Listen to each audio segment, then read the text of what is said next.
17th. A very young special guest will be on in just a couple of minutes, and it's not who you might expect. It is not Jaden Jefferson, but Jaden can be heard tonight, Tuesday night, as he was last night. I'm so thankful and grateful that he wants to pop in here and spend some of his summer being on the radio on Q105. But it is not Jaden, somebody a little younger than Jaden, that I am very excited to have a very detailed, thoughtful conversation with. Yes, detailed, thoughtful, scientific. Somebody that knows what a Dyson Sphere is. He's, like I said, he's younger than Jaden. We're going to have Noah on in just a second. A couple of quick things. I did not go to anything with the Glass City Metro Park grand opening over the weekend, but I'm glad everybody else did. Perfect weather for it, at least through Friday night, most of Saturday, all of Saturday, and then parts of Sunday as well. It is a gem. That gem will continue to be constructed into unlike anything you ever could have imagined being here in Toledo, and I'm so excited that we have that here, and it is arguably our best institution. It's hard to say one is better than another, but one of our top few institutions here is in charge of this. That is our great Toledo Metro Parks system. You may have seen the scary tragedy in Philadelphia, my hometown, where part of I-95, that's our 75. 95 goes up and down the entire country just like 75 does. That collapse was right near my home in Northeast Philadelphia. That was essentially the exit entrance where I would get on and off of 95 to go home. Or to go downtown the center city or something like that. That was my exit entrance. It's been a while since we've had somebody hit the news and go viral for a long period of time. The one that always jumps out to me is, ain't nobody got time for that. And that was like 10 years ago now. And there's somebody new and viral every other day. But this dude got caught, and I don't know if it made the news, but it certainly got a couple of million views on Twitter. And let me play a fellow Philadelphian for you. Dude, so I was passed out, and I woke up to nothing but text messages, phone calls. I had no idea what was going on. And I got dressed, I came out, I looked down, and I smell like a smoky smell.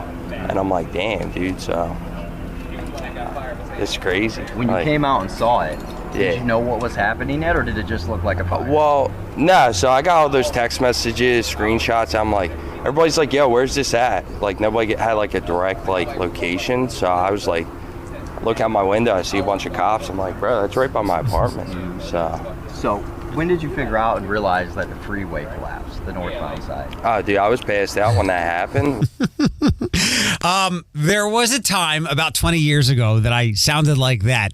To the acutely attuned ear, who is familiar with different accents and dialects, not foreign ones, but just different parts of the country, you can hear it when I speak now. And I know some of that, it's like a muscle.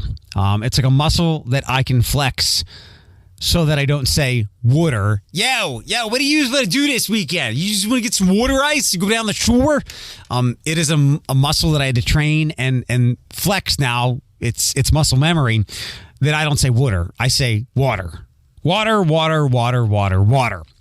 But there are times if I've had something to drink and that muscle memory doesn't work. I can't flex that muscle.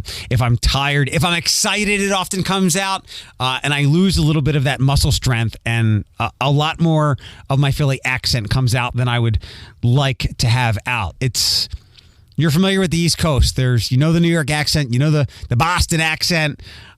It's like everything north of Washington and Baltimore along that East Coast corridor has a very distinctive, recognizable, annoying accent. Let me play this dude one more time. Dude, so I was passed out and I woke up to nothing but text messages, phone. Woke up. When I'm home, which is not nearly enough, I have a hard time understanding people. When my dad comes here and if we go out someplace, if he's ordering, he sometimes gets a look because they can't understand him, even though his accent is not nearly as deep as that. We're going to get deep in this conversation. He is a kid who I learned a lot about through a podcast that actually just dropped today. Jen Henderson. I was connected with her through the Ability Center. Noah is autistic. He's 11 years old. I learned all about Noah through the conversation with Jen. It has been up to now, we've done 20-some episodes of 68 Words, the podcast with the Ability Center. It has been the most enjoyable, enlightening, soul-warming podcast I've done, just because in speaking to Jen, I was like, Noah's a little me. I would say things to Jen, and she would kind of understand exactly where I was coming from. I was telling her about some of my behaviors, and she'd be like, that's very much Noah. So I was very excited to meet him. And Jen and Noah came to visit. And now let's spend some time with Noah and his Lego fascination. Should I start with the normal intro music, or should we just get going like this? Just get going like this. Okay. Well, Noah, I have waited like a month to meet you, and I am very excited to have you. So thanks for taking the ride down here with your mom, so that we could do a podcast and chat a little bit. Mm-hmm. Your mom said that you like listening to podcasts. Mm-hmm. Which what kind do you like? Like on the bus, on the school bus, on the way to school and on the way home. I used to listen to the science podcasts for kids. What kind of science things do they talk about in it? Like, just science stuff. Do you have a particular part of science that you like biology or space? Space? What about space things do you like? Well, I don't know. I just really like space. Can I ask you the alien question? What? Are there aliens out there? No one knows. That's a good answer. Do you hope there might be aliens out there? No. No? Well, what if they were nice ones? What if they offer you Legos? Then yes. Then yes? What if they offer you Legos, what do you think your mom would say to the aliens? Like, you've got to be home before dark, or he's got to be back in 2 weeks before school starts? I'm pretty sure Mom would let me get the Legos. Okay, I like that, especially if they had tell everybody what the Lego set you have your eye on right now. I really have been wanting the Lego Titanic. How come that one? Because I really like building with Legos. Plus, it would take probably 2 days. Is that a long time or a short time for when you do a Lego set? Usually, the most pieces I've ever built with is 2,500. Which one was that? The Lego Atari and the Lego Globe. And is the Titanic more than that one? 10,000. 10,000? Have you lost any Lego pieces before for a set? Some of them, yes. What do you do when that happens? Substitute them until I find them. Then I just keep the piece that I found later. Because I had to substitute it. How much does the Titanic one cost? $860. That's a lot. Are you do you get an allowance or anything? Like, are you saving up for that? What's your strategy to grab that one? Yeah, I get an allowance whenever I deliver food to my grandpa. What kind of food do you deliver? Like homemade food my mom gets. Could I so I could make a delivery order with you? Do you do pizza? Sometimes. Okay. How much have you saved up for the Titanic one so far? Not very much. Not very much? Do you have a timeline where you're thinking or hope you want to get it by? 10,000 pieces. That's a lot. Pretty sure I can't get it by next March 3rd. Maybe. It depends on how much food you deliver. So what you listen to a science podcast. How did you find that? You're 10, 11? Yeah, 11. 11? From what I gather from most 11-year-olds, they don't listen to podcasts. So that was one of the things that really surprised me about you when your mom told me. What got you into podcasts? My mom and my teacher tried to find something that I could do while I was bored on the bus. Because I can't play games or draw or do any of that stuff on the bus. And the podcast you really enjoyed them? Mm-hmm. But you've never been on your own podcast before, right? Nope. How do you think you're doing so far? Good. I think so as well. Can we talk about Stella? Yeah. Tell me about Stella, where she came from and everything. So where did Stella come from? From mommy and daddy doggies, right? Yeah, From but the Ability Center. from the Ability Center. What was it like the first time you got to meet her? So it was actually kind of funny because I got to meet her like through agility dogs, which is basically like running therapy dogs through different obstacle courses. Mm-hmm. Yeah, and then like 2 or 3 months after I met Stella, she became my therapy dog. What do you love most about your time with her, or who she is? That Stella is really silly sometimes. She rolls on her back, does this. Does she want you to rub her chest? Yeah. Yeah, I'll have to show you my dogs. One of my 2 dogs, they're 2 beagle mixes, and they're 2 totally opposite dogs. But my one older dog, Diddy, he likes that. Like when we wake up in the morning, I say, "Do you want morning chest rubs?" And that's exactly what he does. He rolls over on his back, and he doesn't make the noise, but he puts all 4 legs up in the air, and he just wants really aggressive chest rubs. Is that what Stella likes? Yeah.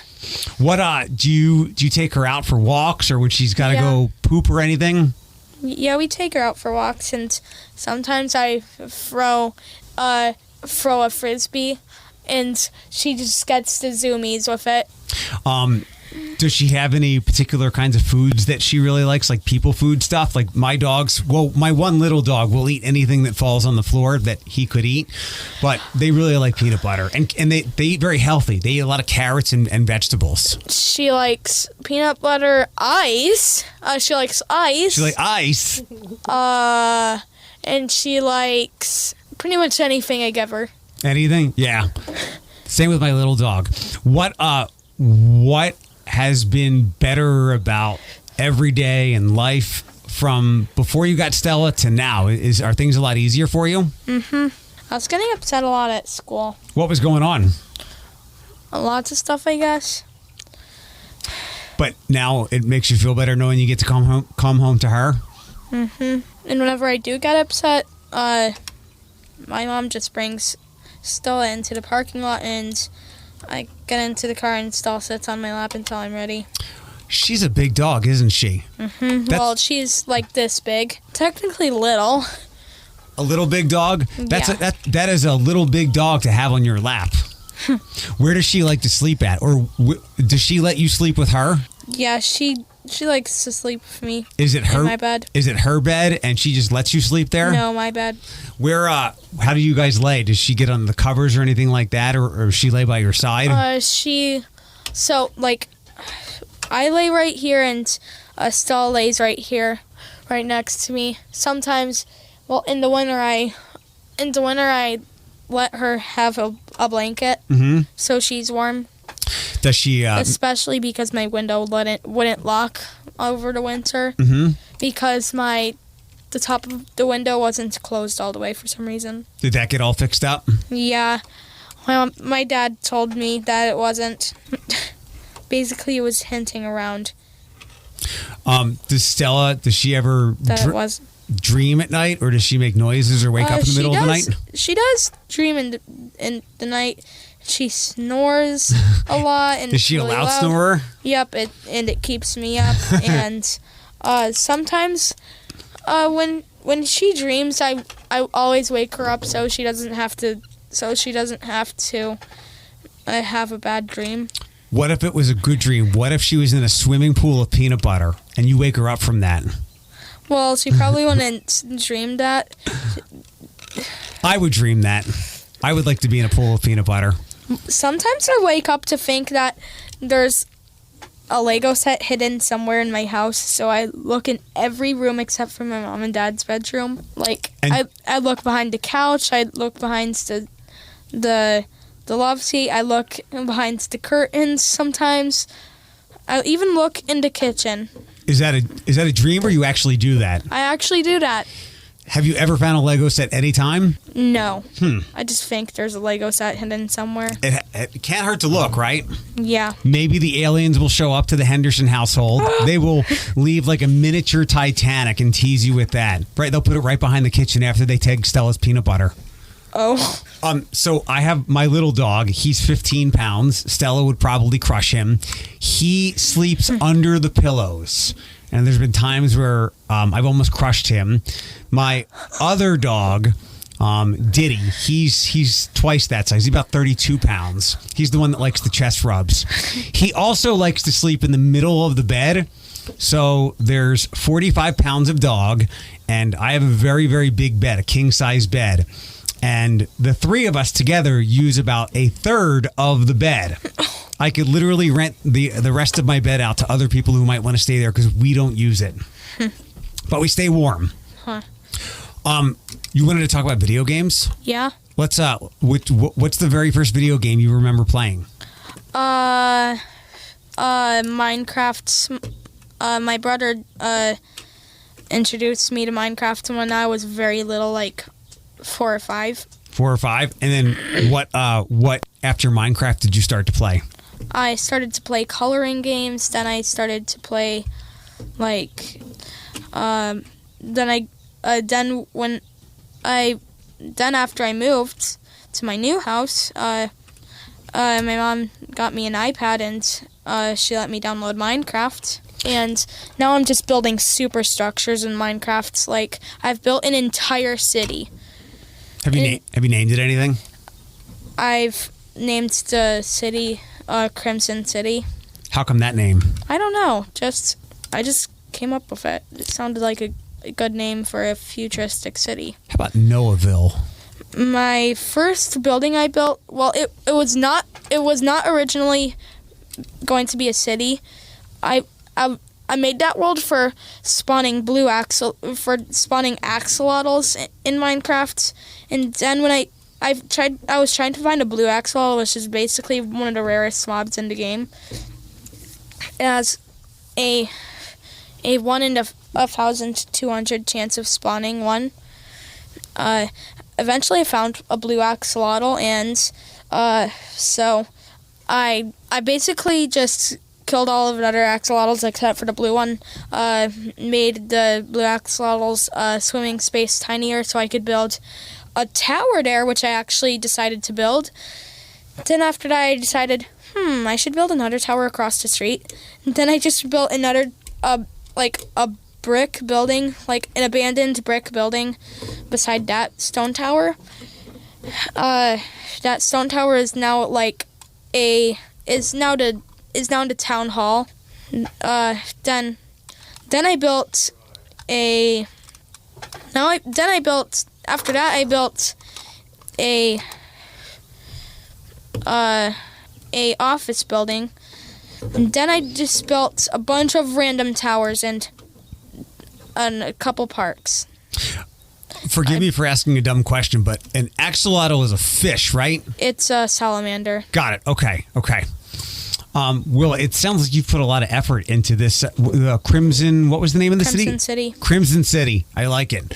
So now that you've built it, do you just keep adding to it? Do people live there? Explain like some of the Minecraft to me. So I haven't spawned any villagers yet. I've built a supermarket. I've built a spaceport. I've built an airplane, which is about 75 blocks above the ground. I've built a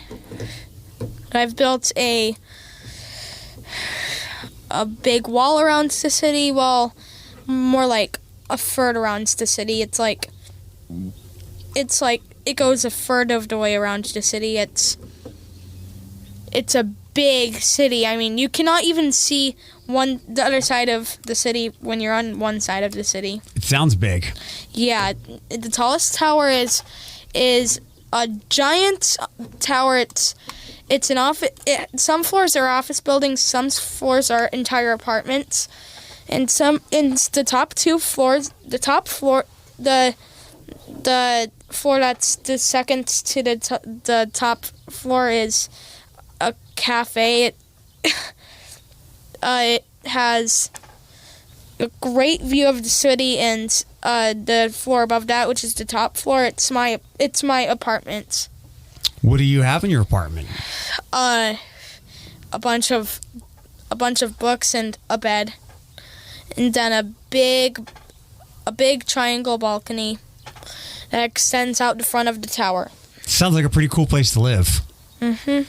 What's next in your city building? Well, I'm building another city. It's in a different world. I've built the town hall, 12 of the same buildings using structure blocks. So basically I just built the lobby floor, which was made out of quartz and dark gray glass. And then I built the next floor, which was regular terracotta and dark gray glass. Then I just copied that floor and copied it I built it and I just kept copying it 7 times above that floor. And then after that I copied the entire building and copied it, and then I placed it 12 times. I built two roads in between the 4 buildings and some alleyways. Does it cost anything to build these cities, or is everything in the app itself? Free. Good. Free is good, right? Yeah. No allowance money for this. And no ads. No ads. We don't like the ads. Yeah. So if I had to guess, when you grow up, when you're like 15, you're an old 15-year-old, would you want to be like an architect or an engineer and building cities in real life? Yeah. Is that what you want to be when you grow up, or something else? Yeah. Other video games that you play? No Man's Sky. What's that one? It's like a space exploration game. Mm-hmm. Space exploration and survival. You have to like shoot the aliens and stuff like that, and level up and get better skins, stuff like that? Well, you do get some better skins in No Man's Sky, but you start out with a broken multi-tool, a broken jetpack, a broken starship, which is about a full kilometer away from you. You have to survive on freezing planets or toxic planets or hot planets in the very start of the game, and then you can just explore the universe after that once you fix your starship. But I prefer to play in the creative version, so I don't have to waste that much time collecting resources and fueling my stuff. It can be hard to keep looking all these different places to find like the different weapons to fix things up, right? Yeah. Rather than just getting creative, like you said. Mm-hmm. What game system do you play that on? My Nintendo Switch and my dad's PS4 that he lets me play. What games does he like to play? He likes to play, like, right now he's playing Fallout 4. Mm-hmm. I also play Dreams on his PS4. It's like playing and building games. Mm-hmm. Yeah. Right now I'm building a game in Dream called Club. It's basically you have to enter this club that has a bunch of bedrooms. A couple bedrooms are basically like old bedrooms. A couple are like really futuristic, and the main room is a futuristic room. And basically at the end you just return to the starting point. Mm-hmm. And my favorite dream to play on Dreams is a lot of them. Like one of my favorites is called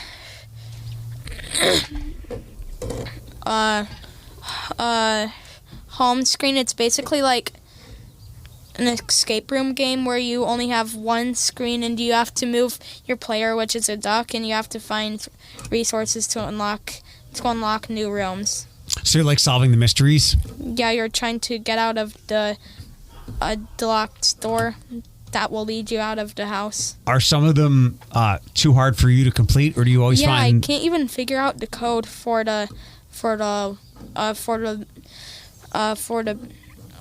padlock. So what do you do when you get stuck like that? Do you look it up online or something? I just exit the dream and play a different one. Any other video games that you like, or is there any games coming out that you're looking forward to getting, kind of like the Titanic Lego set? No.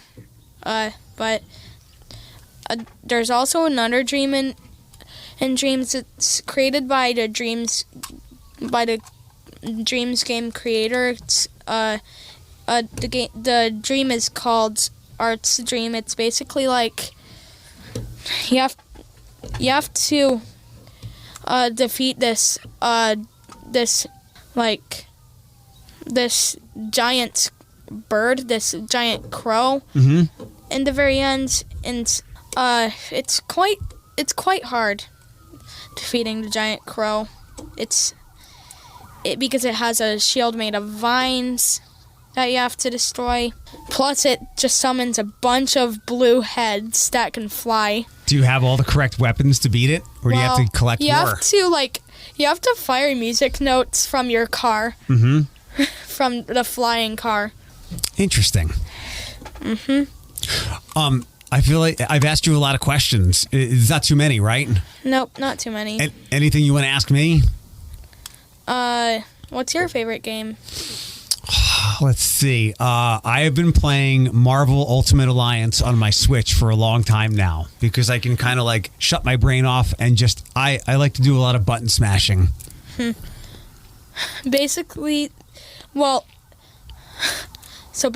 in there's a couple parts in No Man's Sky where you have to like just bang on buttons until it tells you to stop, because there's like these creatures. They're called biological horrors that you have to like keep pressing Y until they let you go from the light beam, which basically just keeps you standing still underwater until you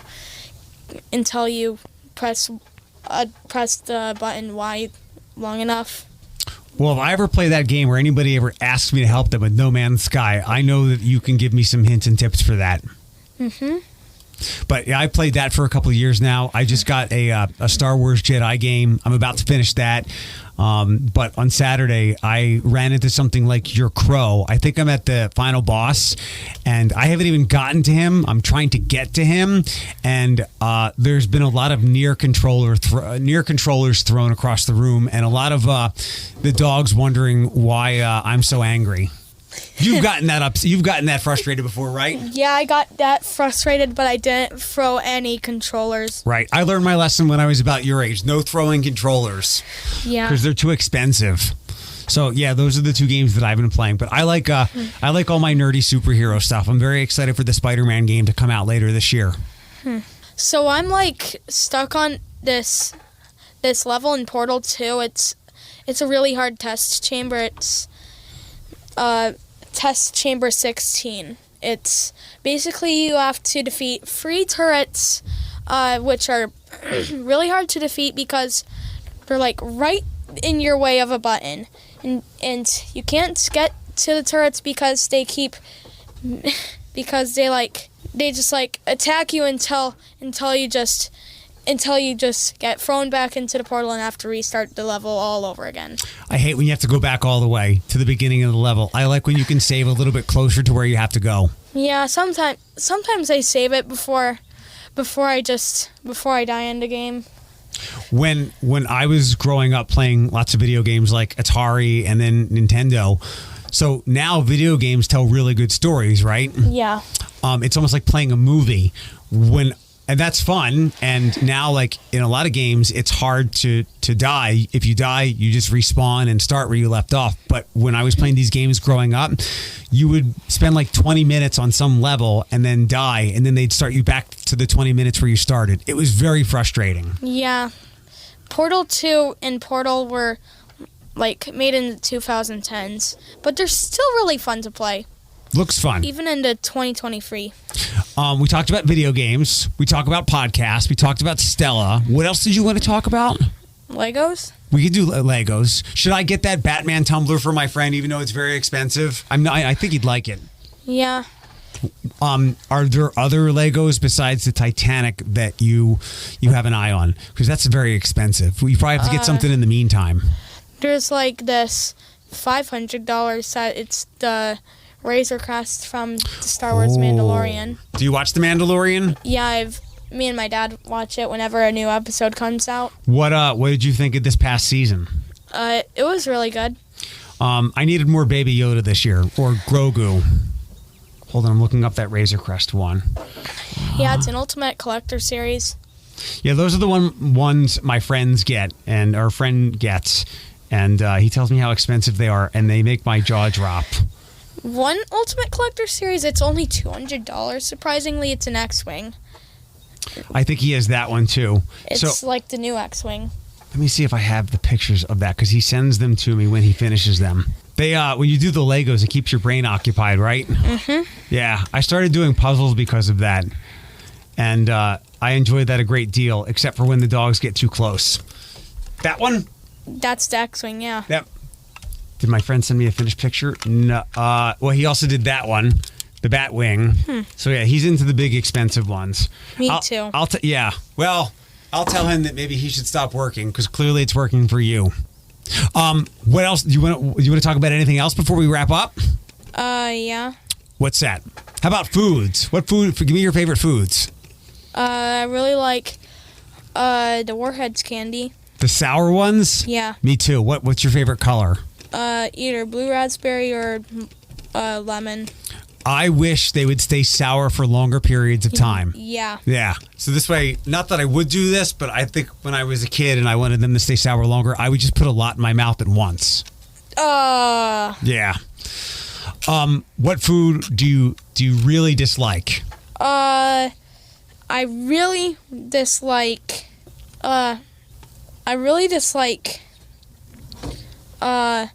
Let's say this. The aliens take you and they say, we're going to give you this Titanic, but you have to eat blank. What food would you say no for? Broccoli? I Cottage love cheese? broccoli. Let's see. Tomatoes? Mushrooms? I like tomatoes and mushrooms. How about onions? I like onions. I really don't like the chili Doritos because they're super, super spicy. Interesting. What are your favorite Doritos? My favorite Doritos are like the ranch Doritos. The old school ones? If what would be your favorite food where if I gave you like a plate of it or a bag of it, you wouldn't stop eating until maybe you exploded? Warheads? We can't really eat those. We suck on those. If I gave you like a massive bowl of Cool Ranch Doritos, that would work? Like Basil Boys breadsticks. Okay. Last question. Those are really good. Last question, and if you have any for me, you can fire them off. What is your very favorite restaurant to go to? Zoup. Zoup? Or Olive Garden. What do you like to get at those places? Olive Garden, I really like the fettuccine Alfredo. Okay. And Zoup, I really like the, what's it called? The chicken pot pie with the crumbs. Good stuff. Well, thanks for visiting. Mm-hmm. I'm glad you were able to make it down and visit.